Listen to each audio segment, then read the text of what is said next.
బయటికొచ్చేసాను. ఇంట్లోకి షించాన్ వస్తే గుంతలక్కడే గుమ్మే. ఆవ్!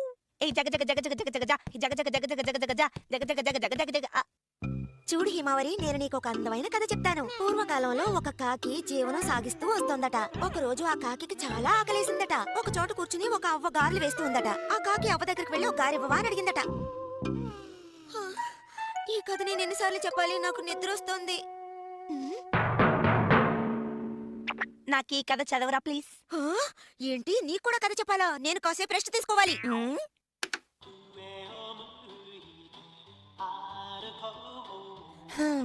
నాకంటూ కథ చెప్పడానికి ఎవరూ లేరు.